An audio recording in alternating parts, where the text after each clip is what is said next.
Se c'è qualcuno ancora che deve anche più vicino, accomodatevi pure. Faremo una cosa un po' più intima, interattiva.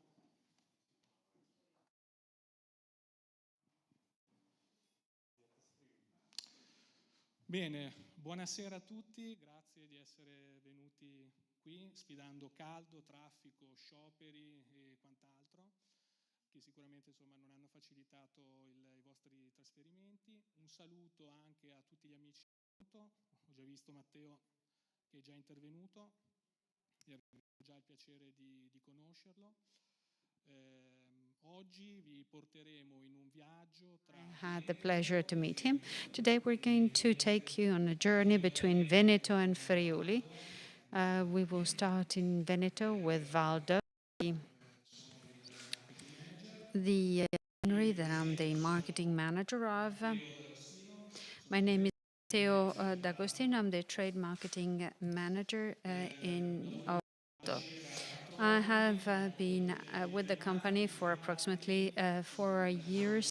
I'm in charge of marketing and trade marketing. I'm an AIS SOM. I have a great passion for the wine as well as for the food world. And in Toronto, we have the pleasure of having a member of the Bolla family. Matteo Bolla is the part of the family that was VALDO. Let's now address the part that will deal with the wineries that will be at the core of this afternoon's class. There will be 2 wineries. One is based in Veneto, Valdo, that we work for, and the other one will be the Magredi of Doma and Friuli, which is a winery with which Valdo has created friendship ties, a friendship between 2 families, Bolla Valdo and tobacco for Magredi, and that brought to bear in recent years and translated in wine projects as well as stakes in the Magredi winery. Matteo, come vi dicevo, l'avete già conosciuto. You've met Matteo already, remotely. He's the 5th generation of the Bolla family. He is an American citizen, a great DJ, and he's also a wonderful soccer player. I know that in Toronto you appreciate Italian players, so if you're interested, just let us know. Our journey begin from Valdo, with Valdo. So here I will start a video from our president who could not attend in person.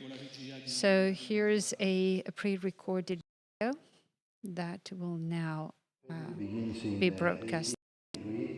When my great-grandfather decided to establish a wine company with the objective to serve and sell the locanda that was owned by our family.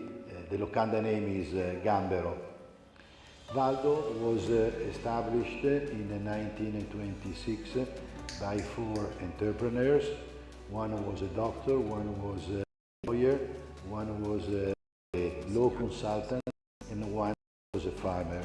The company at that time was named Società Anonima Superiori, and in 1998 my father, in the name of a company, bought the winery. The winery then became Valdo in 1951.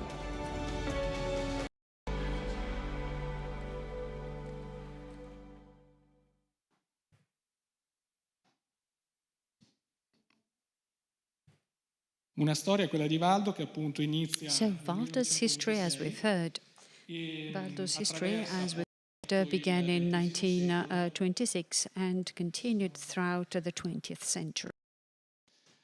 Attraverso il XX secolo fino ad arrivare ai giorni oggi. All the way to 2022, and it unfolded was in connection with the Bolla family. Okay, let's talk about Valdo and the area. Well, VALDO is like a nickname for Valdobbiadene, a name chosen by the Bolla family in the 1940s. And it is representative of the area, which is called Valdobbiadene.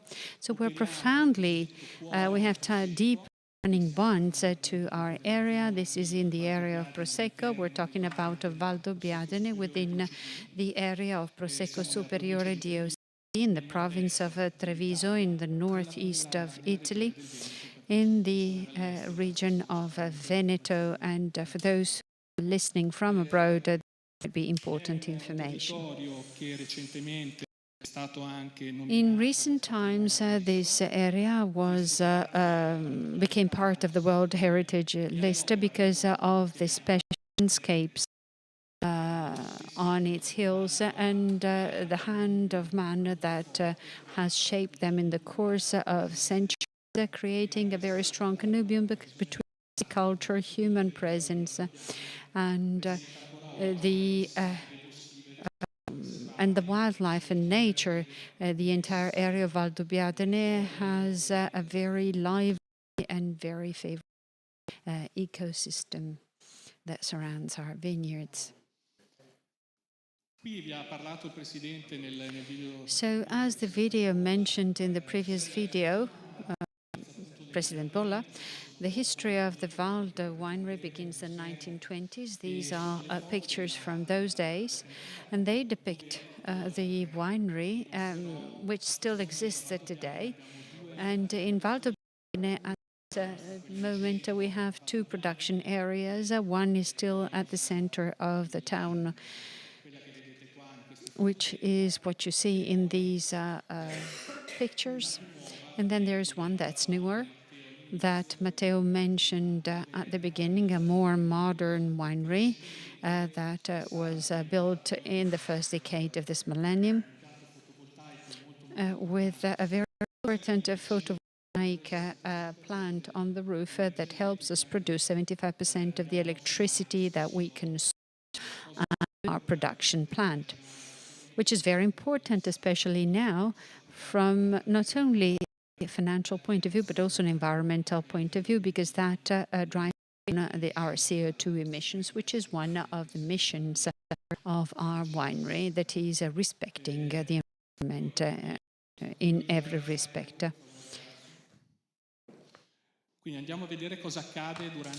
Okay, let's see what happened in the 20th century at VALDO. VALDO started developing in a faster way in the 1960s, thanks to the migration of Italians abroad, which aided the development of Italian cuisine and its renown the world over. And Italian cuisine became the most prominent of all the wines produced in Italy, and it was very important as a growth driver. In the 1980s, we expanded abroad, especially to German-speaking countries, where we are the first Prosecco, the leading Prosecco in terms of sales and consumption, and consequently a big expansion began also in terms of the rest of the products. In those years, the Bolla family constantly lived in close contact with viticulture and winemaking, and the first prized productions of our wines with the cuvées like the Boy with a dosage that helped us address the restaurant industry with lower sugar levels, and wines that went well with the entire meal. And then in the 1990s, important wines were first made, like the Founder's Cuvée, which is DOCG with 10% barrique-aged Chardonnay, something revolutionary, and also testifying to the openness of the winery and its international mindset. In years, towards the beginning of the new millennium, we saw the launch of our Metodo Classico Prosecco. It's a cuvée called Numero 10, number 10, which is created to be then bottle aged. And this was the result of the work of the wine team and the family, all of them working together on any new wine project. With 2010, we launched this new range called Origine, inspired by the original recipe, the assembly of Prosecco, the original blend of Prosecco with Lera varietal, and the other typical vineyard varietals of the area recovered and added to this very special cuvée. In more years, we have explored all the organic opportunities. This is my first the organic Prosecco launched in 2017, and then we have the iconic VALDO wine, Marca Oro, which is the best-selling Prosecco in Italy and Germany, according to IRI Nielsen data. This is what the winery is. Now, today, our winery is still has a two aspect. On the one hand, it is tied to tradition, and the other part of our activity is very modern. Both wineries are in Valdobbiadene, one in the center of the town, and the other one more modern, all the new technologies and the like roof. The office in the old building. A very important aspect to us, as I mentioned, is our corporate responsibility. That is, all the actions that the winery is putting in place in order to better respect the environment and to sustainability from every point of view. We have an area of 150 hectares. Not all of them are owned by the winery. Most of them are owned by our growers, loyal growers. We are all converting those plots to SQ and the organic quality certification. We also have the CSQA and other organic certifications that concern our sustainability practices. And thanks to the photovoltaic plan, we've become, we were celebrated one of the 5 most important sustainability actions in the wine industry in 2021. So today, we explore the wines. The production of Valdo will start with Valdobbiadene with Cuvée 1926. We'll be talking about another important product, Amor Soli, literally the love of the ground that we'll dwell upon. And as we leave the DOCG and we get to the DOC designation area, we'll move towards Treviso and closer to Friuli. At some point in Friuli, we'll call on the Maghreb estate. You'll have the pleasure to meet them, and they will present 3 of their most iconic wines in their production, with a grand finale with the Divinotello, which is the Bordeaux with Rabot. So that's very interesting too, and you're going to learn more at the end of the tasting. I think you've been served 1926, the Cuvée. It's a Valdobbiadene DOCG, extra dry, 90% Glera, 10% Chardonnay. You can tell it has a lot of greenish highlights in a full pale straw yellow. You see the typicity of Valdobbiadene. It's an extra dry dosage. It's Cuvée 1926, in honor of the foundation of Valdo. And to us, it stands for tradition and typicity of Valdobbiadene DOCG. So it's more sweet, 16 grams per liter of sugar. which is very well balanced, outbalanced by the acidity of the Glera and the Chardonnay that is grown locally. On the nose, what can you detect? Okay, let's talk about this. Flowers, white flowers, gold fruit, pears, rather ripe apples, and probably tropical fruit that tends to be released later as the wine warms up. Perhaps papaya, perhaps tropical dehydrated tropical fruit. It's a rather complex wine, a wine that is rather well structured. It's a Charmat of at least 5 months. It is part of our atelier collection. And of the label is also inspired by the futuristic period, which occurred in the which was in fashion in the 1920s. On the backdrop, you can see a painting by Giacomo Balla, a futuristic artist. So this stands for the style of our winery and the typicity of Valdobbiadene. It's been awarded many international recognitions. And this wine is, again, the crown jewel action in Valdobbiadene. On with the wine that you're being served right now. Amor Soli, it's a second wine. It's a DOCG organic Valdobbiadene. It's a second year we're making of Amor Soli. It's a wine that we presented last year here at the Milano Wine Week. It's a very special project. In this case, it's 100% organic Glera. Amor is a Latin name that means love for the earth, or love for the soil, more literally. And it's something the Bolla family wanted to do because they wanted a wine to be an act of recognition, thankfulness to Valdobbiadene. In this case, nothing was left to chance. In terms of the packaging, the label is very special.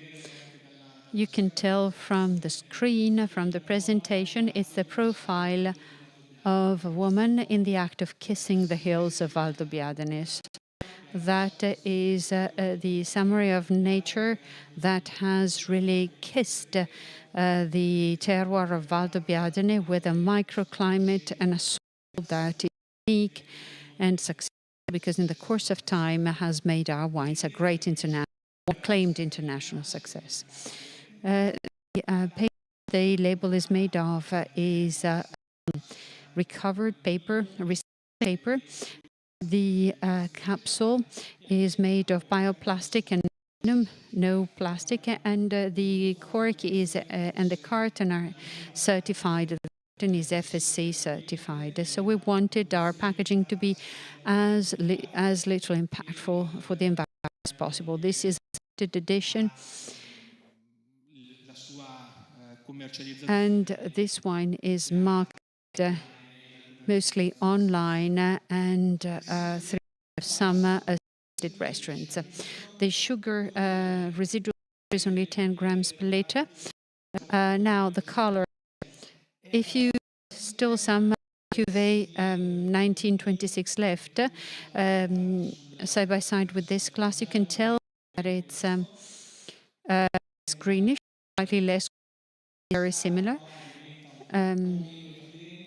The complexity here is less evident. This wine is a bit more austere to the nose. It has very agreeable, very pleasant mineral sensations that it holds. Perhaps there's less fruit in it, so the floral components are very well developed. When you taste it,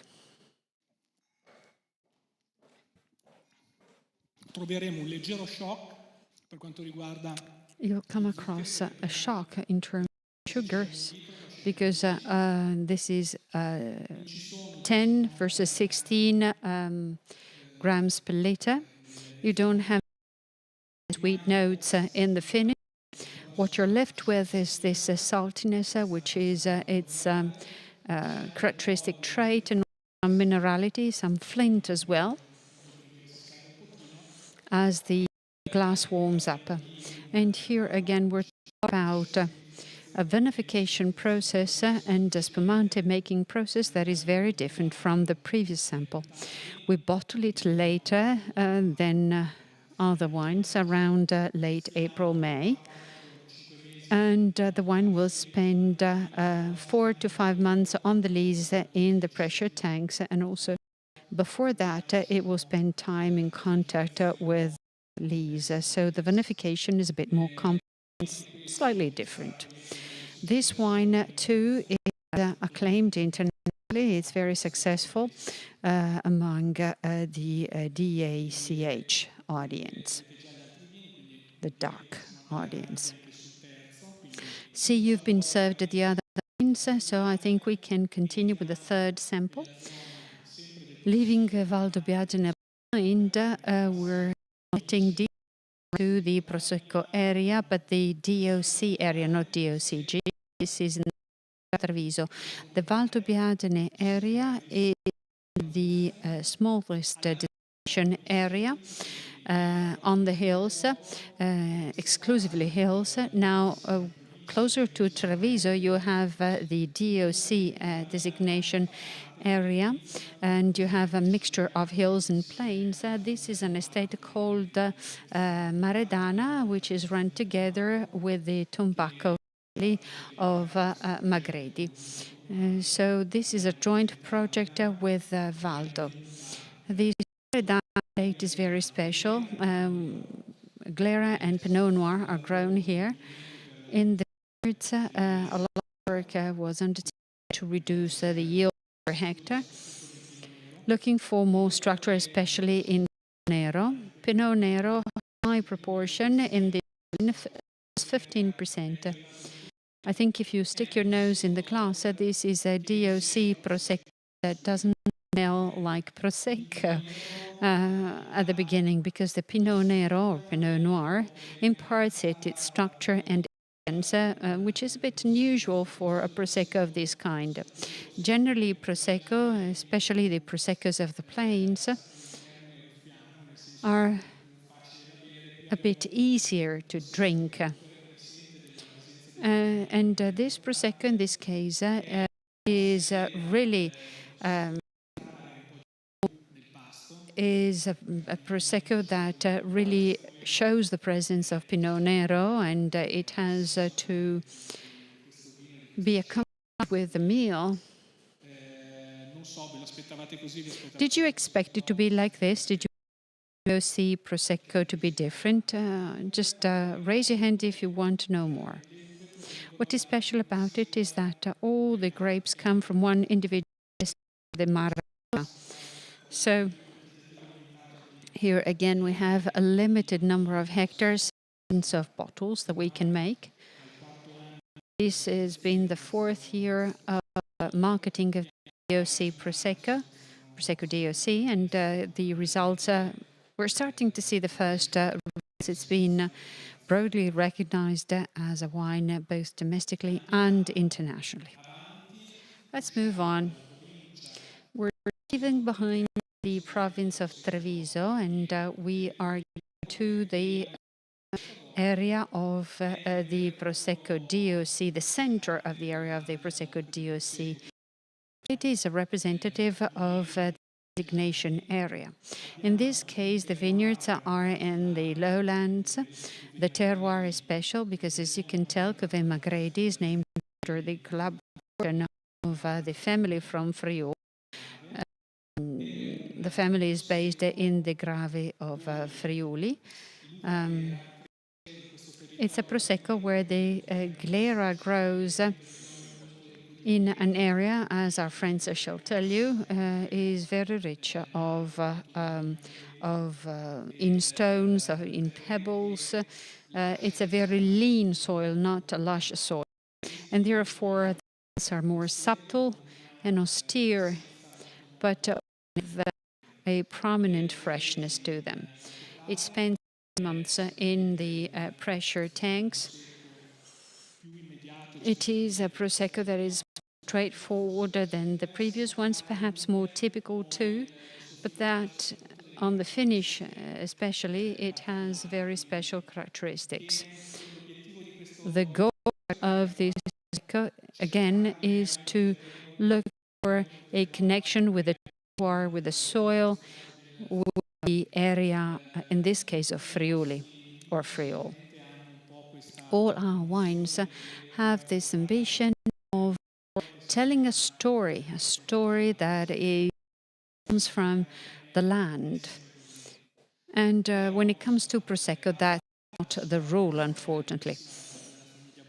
But the Bolla family has had a long history in the world of wines, first in Soave, then in the Valpolicella, then in Soave, and then in the Prosecco area, VALDO Biadene, and that is visible in our wines, be they Proseccos or not.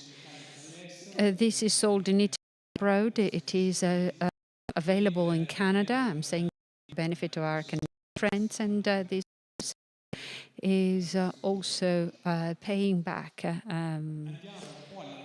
with a lot of satisfaction, giving to our winemaking team.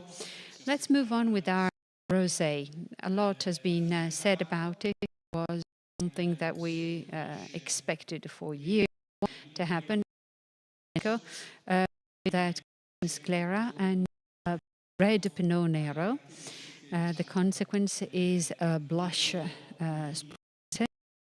with characteristics that represent those of the Prosecco DOC, plus the structure and elegant tannins that we referred to, that is brought by, is contributed by Pinot Nero. 90% Clara, 10% Pinot Nero. You can tell from the glass. The color is dusty rose petals and makeup powder. It's one of our premium products. The label again is representing and conveying the idea of craftsmanship and production approaches of the past. It's reminiscent of the Burano laces. So patient work, artisanal work, like the work done in the Venetian Isle of Burano, which is known for its lace making. People in the audience are highlighting the fact that this bouquet is very floral, very intense, more intense than the previous samples, and also more richer in fruit, especially small red fruit, which is typical of Pinot Nero, which is contributing complexity, as well as the fruit, and also the rose aromas that you can perhaps detect in the glass. It's a vintage Prosecco. In this case, it's mandatory. This is a Prosecco DOC Rosé 21, and it's praised by Italian as well as international critique. As you can tell, we've traveled across the broad Prosecco designation. We started from the hills with the heroic slopes and hand harvesting with the better finesse of the wines, and then we went down to the province of Viso, half hillside, half plain, and then two typical representatives of Prosecco DOC, the Magredi and Elevantum. This wine again was made in collaboration with the Magredi, because the Pinot Noir comes from the vineyard of the Magredi estate between the Veneto region and Friuli. So on our way to Friuli, we've reached Friuli. So I'm asking our friends from Magredi who should be online, the floor and the last three wines, as well as the winery of Magredi. Massimiliano. Good evening, everyone. Okay. Good evening. I am Massimiliano Loca. I have worked at this company for many years. I am part of the furniture. Been here for 22 years. As Matteo described very appropriately, our soil is rich in gravel and it's an alluvial soil that's very special, and it imparts wines that are produced from grapes that grow here. Some special characteristics. The body is pretty light. Bouquet is very interesting and very characteristic. We work a lot with the freshness of young wines and the aromas of young wines. Tonight we have Elena Veronelli with us. She is in sales department, and maybe Elena, you want to say a couple of words? Thank you, Massimiliano. Good evening, everyone. As Massimiliano pointed out, we're working on the commercial and the sales department of Magredi as well as market. You've already explained what the Magredi winery is about with. We started here in 1928 when Odello Tobacco founded the estate in Friuli. Initially, it was yearly grain crops and then orchards. The tobacco family planted vineyards of different varietals. Tonight we have three styles with us, and let's start from the glass already. Thank you very much, Elena. So maybe we can add a few more details about the recognitions that these wines have, and it's always useful to communicate on that. I've opened the bottle right now to keep it as possible. So the temperature is ideal at the moment of tasting. Pinot Grigio is our most prized varietal and wine because of its characteristics of freshness and drinkability. It's enjoyed also abroad. It has a very nice straw yellow color. Let's now investigate the nose. The aroma, very fresh white flowers such as acacia or fresh fruit such as apples, pears, with banana, hints of banana, and also a vegetal component to it, reminiscent of hay, more specifically freshly mowed. Okay, what about the flavors?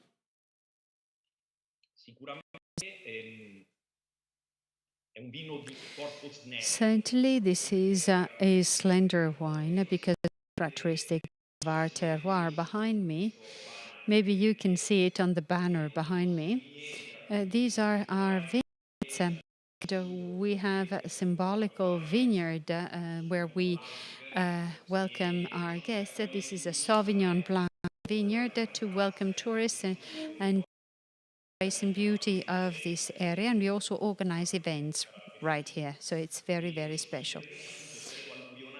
Because the soils are alluvial, they make our wines lean, including Pinot Grigio. The average alcohol percentage proportion is 12.5%. The acidicness is not too pervasive, and the mineral salts are very well blended with the smoothness of the wine provided by the alcohol content and the structure.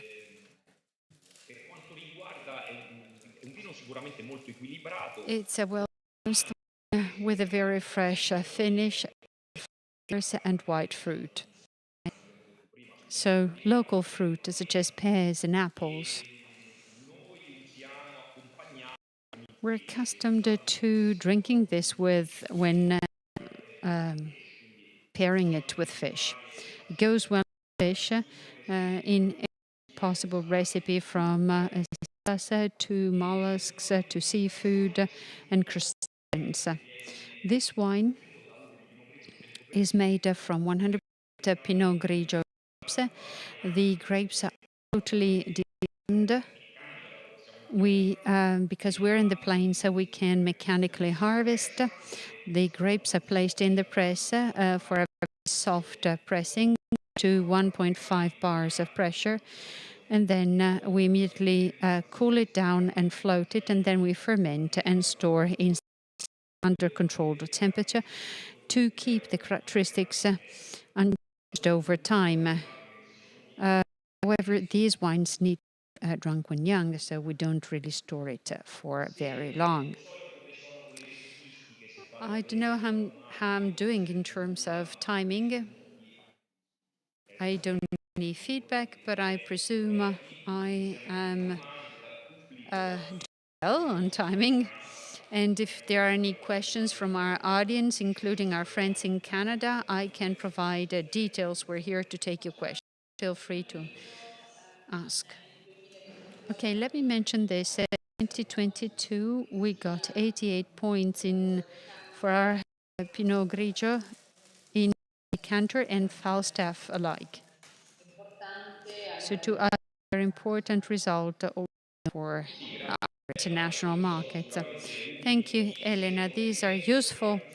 This is useful information because, as I said before, this wine is very well balanced. To the palate, it's very enjoyable, very fresh, very young, and it really makes you want to have more and to pair it as well. Now, this being said, I hope you can see this. I would like to continue with the tasting of this other wine. Okay, it's a red. It's a Cab Sauv.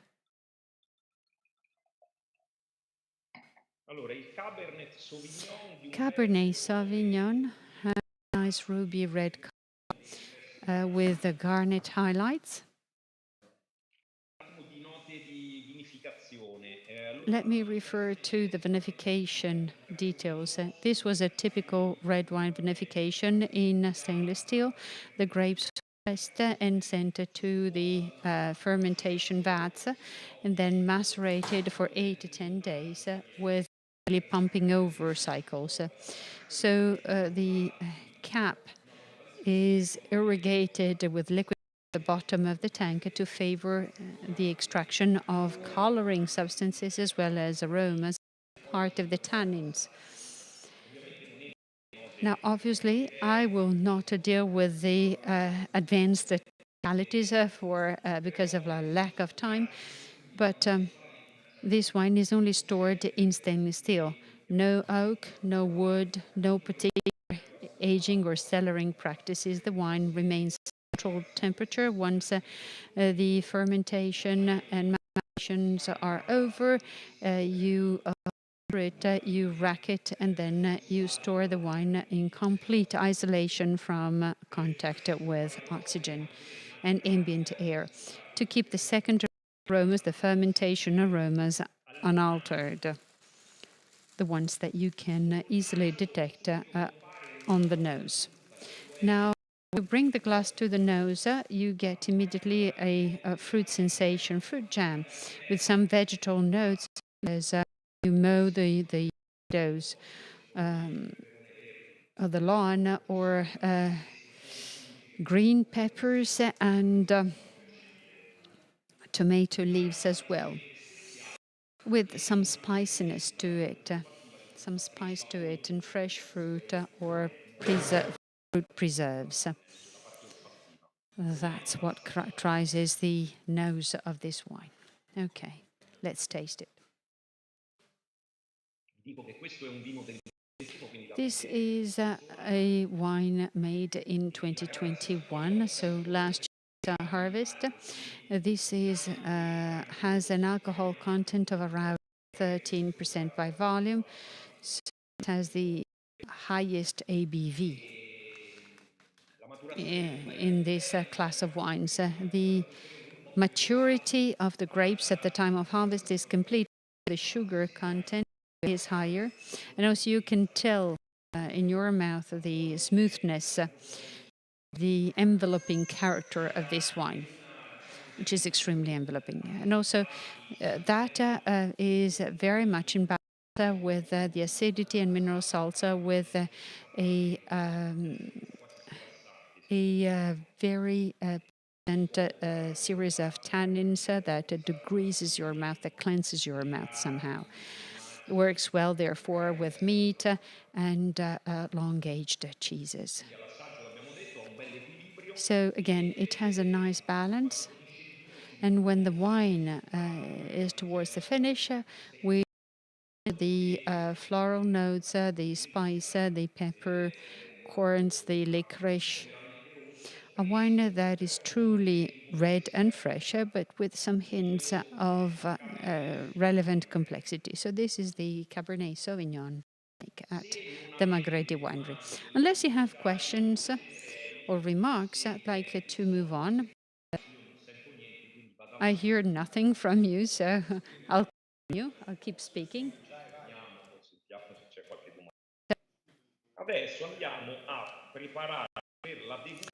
We're now going to get ready to taste the third wine in the flight tonight. Well, tonight in Italy and this morning in Toronto.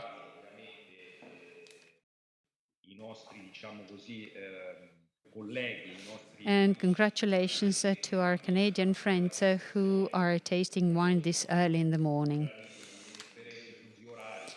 But given times, there's no alternative to this. Okay. This is the Vinotello. The label is very nice. It's entertaining, modern. It is in reference to this red wine, and there's the logo of Magredi as part of the label, and this very nice red is a very addition to the label. I recommend that these wines are opened ahead of time. Okay. The wine at the beginning might smell a bit closed, so it's a good idea again to open it ahead of time to help it. It's a true aromas and taste. So it's a blend or a cuvée or an assemblaggio in Italian. So it's different wines that are assembled before bottling. So we combine it together into this wine. Wines are therefore vinified separately. About Merlot, Cabernet Sauvignon, and Rebozo. As Matteo pointed out at the beginning of his speech, this is a Bordeaux blend, and he's right. But instead of Cabernet Franc, we've used Rebozo del Piave, which is a typical indigenous varietal that we in our estate.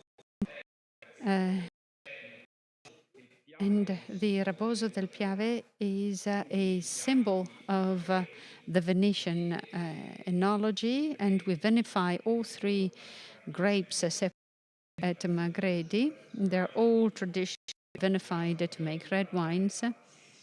They are crushed in fermentation vats made of stainless steel, and then their paths will continue separately. Because the Merlot and Cabernet Sauvignon will sometime in stainless steel and up to 12 months of both barrels and large oak. We have a number of casks, 14 to 4 hectoliters. Them is imparting different sensations. Unfortunately, I don't have time to explain in detail how that works. The Rebozo preferably will be placed in barrels and barriques and tonneaus, 225 liters and 5 hectoliter tonneaus, where it spends approximately 18 months. So these are aged oak. Okay, this being the top wine, I'll spend some more time to describe this wine, if you allow me. The color is a nice red with a nice color intensity, and on those, I also recommend these large glasses with these larger bowls because they oxygenate the wine more quickly, preparing it for the tasting in less time. The aromas that the wine is expressing are mixed, which means fermentation aromas, for instance, red fruit such as cherries, morello cherries, sour cherries, and then tertiary aromas, that is aging aromas, which are associated with the oak. You can detect some toasting, some smokiness, as well as coffee, tobacco, and chocolate notes that are very present, that are there to testify some aging in oak. It's also rich in spice, like peppercorns and cloves. Some nuances in terms of cloves. So it has a complex and aromatic complex in structure.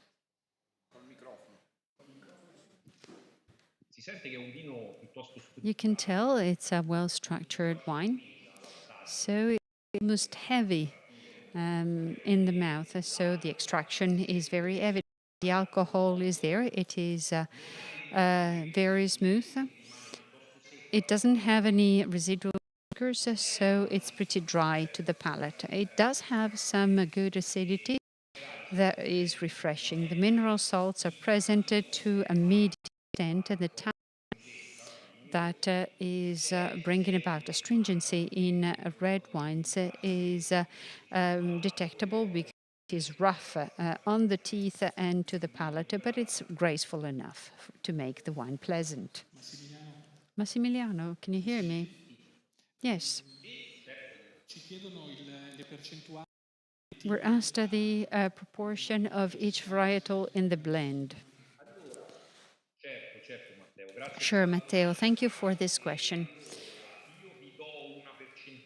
I'll give you a general proportion because now what happens is from year to the next you can have differences because obviously every vintage is different. This year it was very hot and I presume it was the same in Canada. These days the climate is warmer each passing year. But despite that, the wine in the end of maceration, it's important to see what it gives, what it's like. So we test the blends and we taste the blends at different proportions to see which one is the best experiment, the best blend every year. In general terms, the proportion is 40-40-20, 40% Merlot and Cabernet and 20% Raboso. Why are we adding Raboso? Because Raboso is a rustic varietal and it imparts the wine, and it is a wine that should be dealt with carefully. If it is a vineyard, it requires special procedures such as drying the grapes and long aging periods. So, and in this it's softened by the blender with the international varietals because it's rich in green tannins that would impart the wine a much higher than average astringency, which may be unpleasant. So we're sort of correcting, adjusting the of Raboso by adding it to a blend because it would be wild wine on its own. But, to mention the vintage, it's a 2017. So this wine was harvested the grapes, I mean, were harvested 5 years ago, the grapes that make up this blend. And they underwent, at least in the case of Raposo, 18 months of oak aging for Raposo, less for Cab and Hello. So how long lived is this wine? This is a wine that has no potential, so good longevity.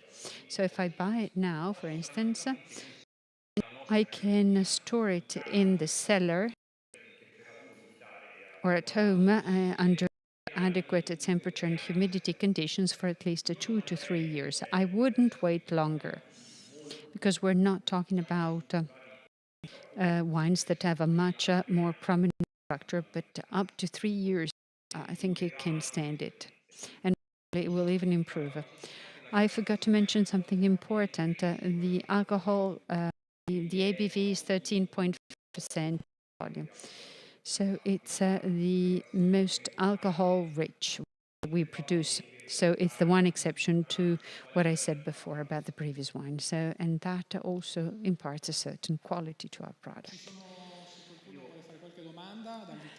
Would anyone like questions from Italy or Toronto?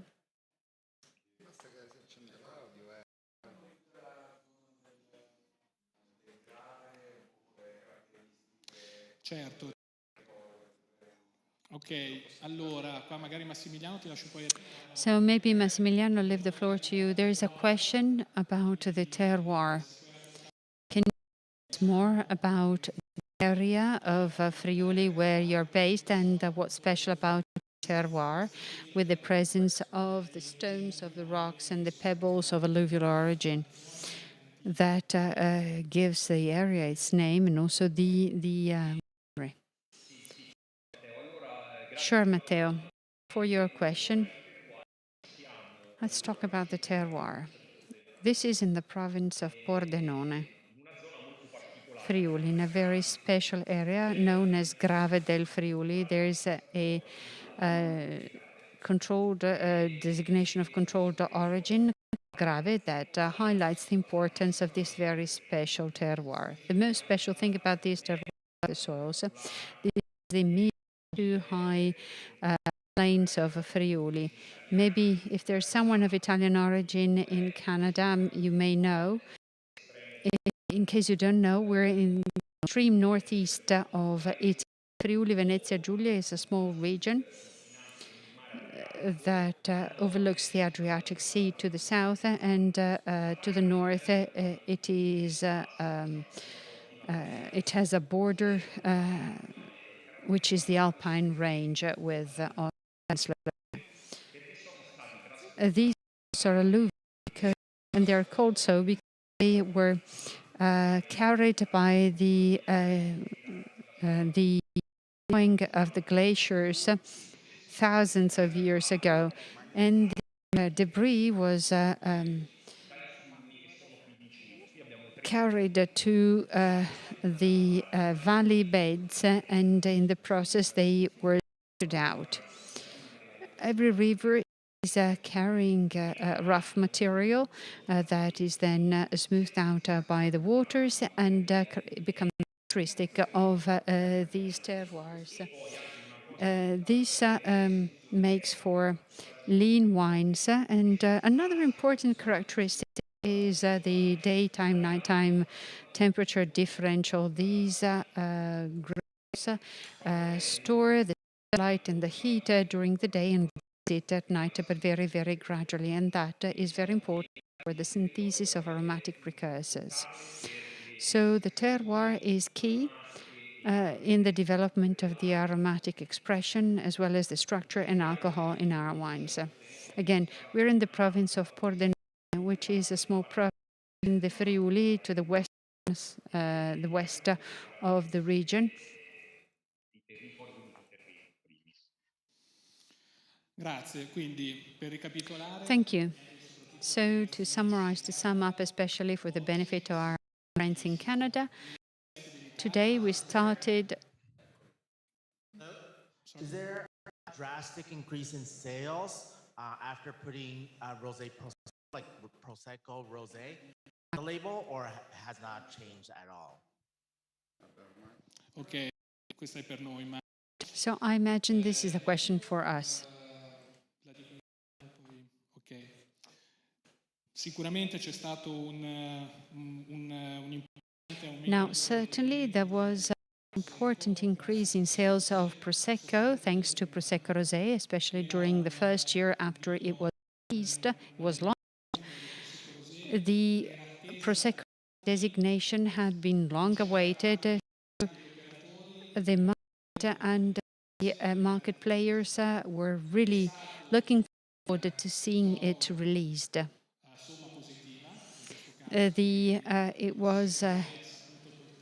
It brought about very good results, so it attracted new Prosecco drinkers.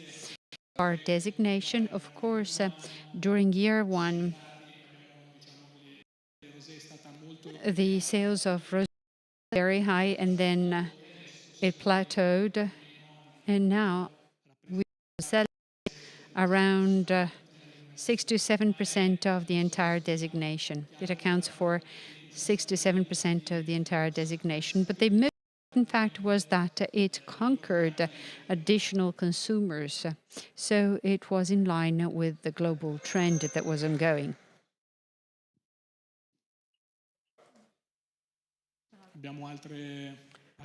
Are there any other questions? Question on the Cabernet Sauvignon. Wanted to know, is it 100% Cabernet Sauvignon, and what clone of Cabernet Sauvignon did you use in this, making this wine? Of the vine as well, if you have that. Ok, now I translate in Italian for Massimiliano. Massimiliano chiedono se è 100% Cabernet Sauvignon e quale clone di Cabernet Sauvignon avete utilizzato per il vino, insomma, utilizzate ai Magredi. L'età. Sì, allora il nostro Cabernet Sauvignon è 100% Cabernet Sauvignon. Our Cab Sauv is 100% Cab Sauv. Now, honestly, I can't remember the clone. I can't remember. I should have asked my colleague who's in charge of the vineyards, so I can't tell you right now. But I think it's one of the most widespread, one of the most commonly used clones in the Friuli Venezia Giulia, because there are, I think, two that are in use in this area, but I can't remember the name of the clone. What was the other question again? No, penso di aver risposto. Ha detto... No, sì, era 100% Cabernet Sauvignon e... So it's 100% Cab Sauv. The question was the age of the vines. Ah, the age of the vines, okay. l'età delle vine. Okay. L'età dei vigneti. Allora, l'età dei vigneti, diciamo che qui andiamo... Il Cabernet Sauvignon. Cabernet Sauvignon was planted in 1989 here. So it's one of the first varietals that were planted here when the company was converted from, the farm was converted from fruit orchards to vineyards. That happened around 1988 to 1990. So these vines are 30 to 32 years old. Now, the training systems, that might be useful for the person who asked the technical question. We're using Guyot, so silver. It's two training methods that here in the plains of Friuli are commonly used for that grow in the plains. Guyot has a renewable cane, while the Silvo is has a permanent cane. So, in Cab Sauv, for Cab Sauv, we generally use Silvo. Any other questions out of Toronto or from Italy? Okay, Massimiliano, the Vinotello really appreciated. Here, so congratulations, a great one. Thank you for taking the floor and hosting us on this journey that started on the hills of Valdo and then went down the plains all the way to Friuli. We've really seen different terroirs and many different wines. All have in common freshness, elegance, and their, so to speak, frankness, which are characteristic of the Bolla family as well as the Tobacco family. They've historically been great friends. And that was transferred to the wine too. Unless there are questions, I'd like to thank you for attending both in Milan and Toronto. It was a great pleasure to host you, and have a nice Milano wine week.